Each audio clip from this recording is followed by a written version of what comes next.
good morning or good afternoon to everyone. Gusto ko nang paalam sa inyo kung paano mag-iron ng mga damit. Kasi ito yung schedule araw-araw. Ito yung routine ko araw-araw. Ito yung buhay OFW na laging ginagawa. Ang hirap gawin pero gagawin. Kasi pag hindi mo gawin to, wala kang mapapala. So,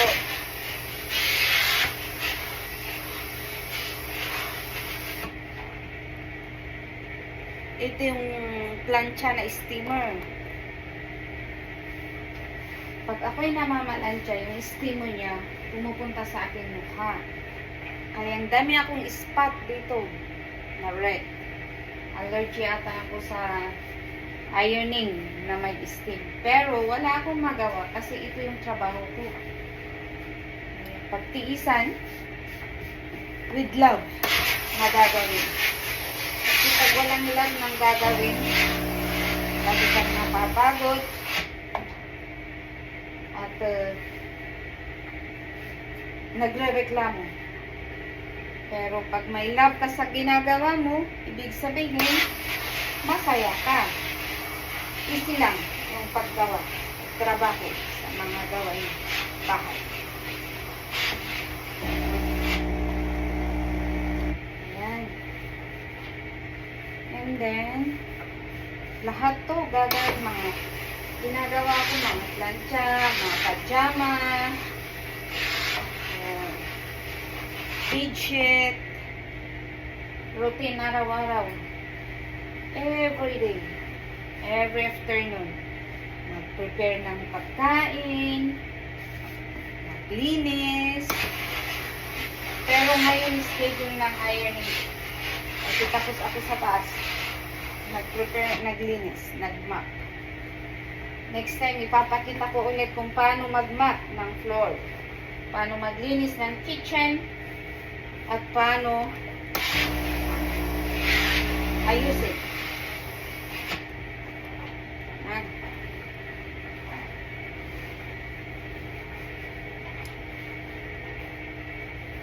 Ang hirap gawin yung polo shirt na i-plancha.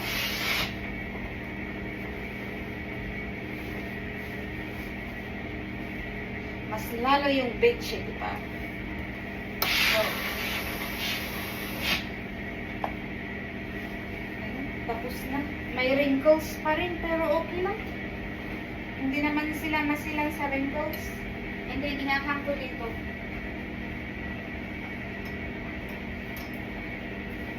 Okay. Wala.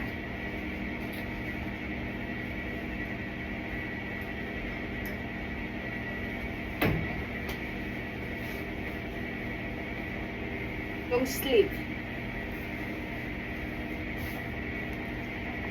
Sa akin, inuuna ko yung ito, yung kwelyo ng damit. Ayan. And then, I turn it back. Ganito siya. And then, unahan ko dito sa mga lagayan ng butinis. Sa ilalim ko gagawin, hindi yung baliktarin ko.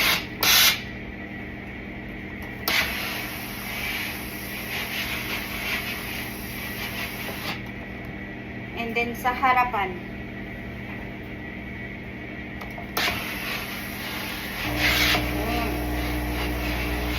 Pag nasa butinis naman, hindi dito banda, dito sa loob ng mga, para hindi masira yung mga butinis. Kaya ito siya. Ganun. And then, next, pag natapos ko, sa kamay. Ganyan.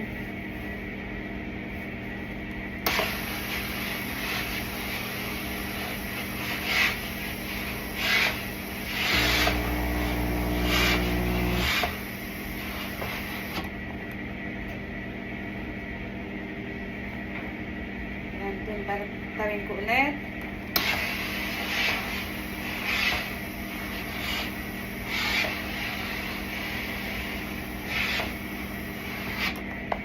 Sa akin, mas gusto ko yung round, hindi ganito siya.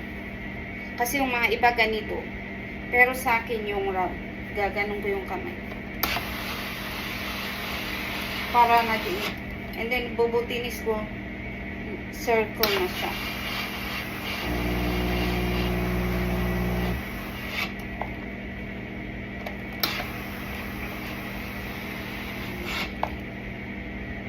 Magiging ganito yung outcome.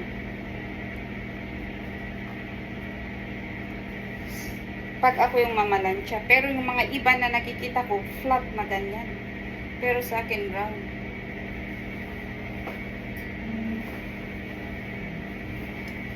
And then yung isa, tignan. Ito yung galing sa, pag ibibigay nila, ito ganyan siya. Pero sa akin, pag ipaplansya ko, pag ganun siya. Bilog.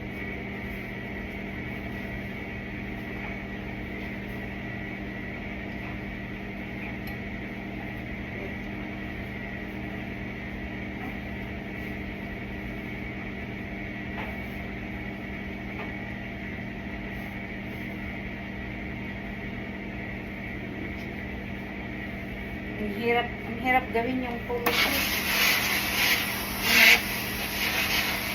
Hindi ako nahihirapan. At saka yung pinto.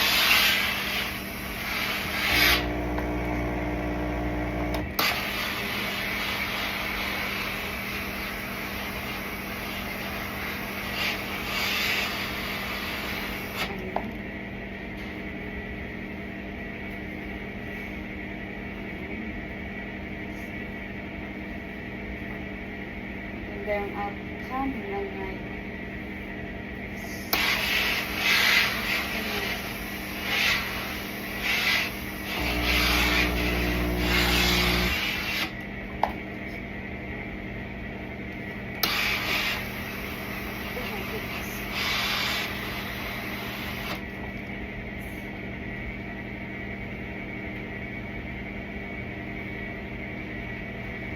Tignan mo yung kamay. Right. And then, sa harapan na naman.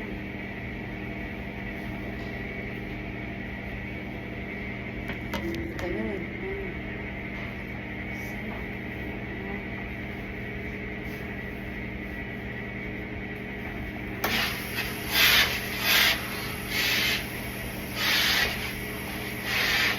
Para straight sila mo. Kasi pag hindi mo hihilan, hindi magiging straight. Ang daming wrinkles. Pero may mahirap na dapat na parte.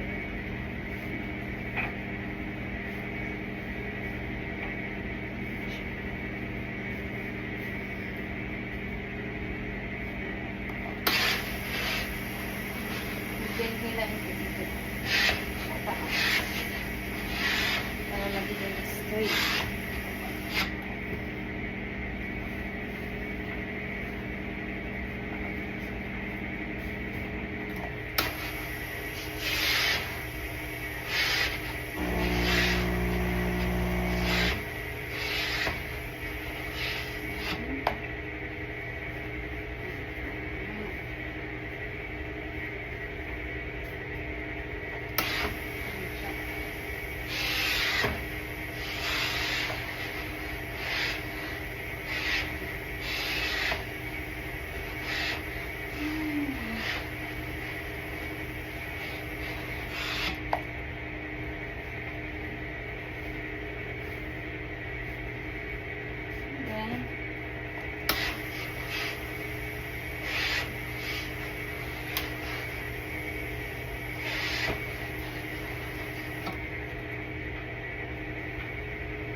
Ito naman, kasi tignan mo dito, hindi yan naayon ng maayos.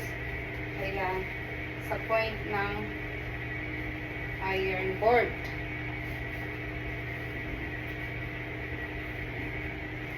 din. Hinain mo.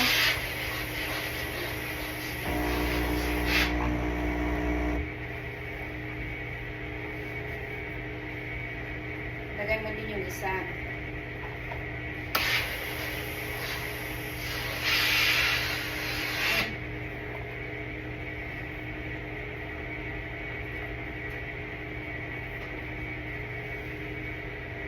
Tapos na ang aking polo shirts.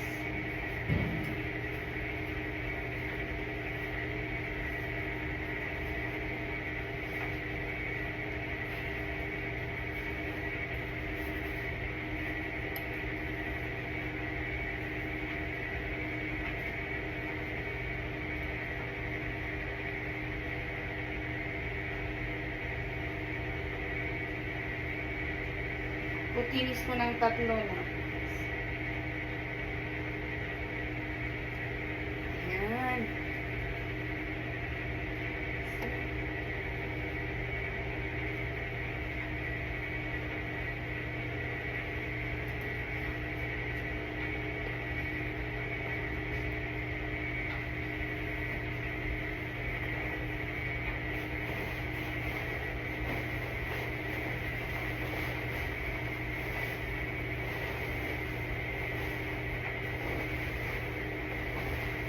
Ito naman, ito ay blanket.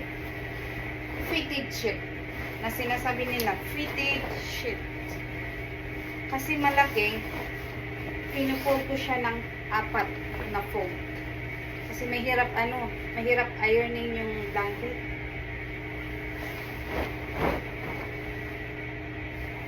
And then mag-umpisa ako dito sa taas para mali. Ito. Ganun siya. Para ituro ko kung hindi marunong mag-iron ng bedsheet or fitted sheet. Ito siya.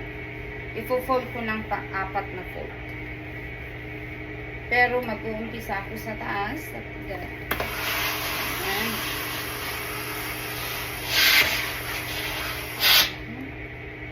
Para mabilis itong i-fold ng 2 beses.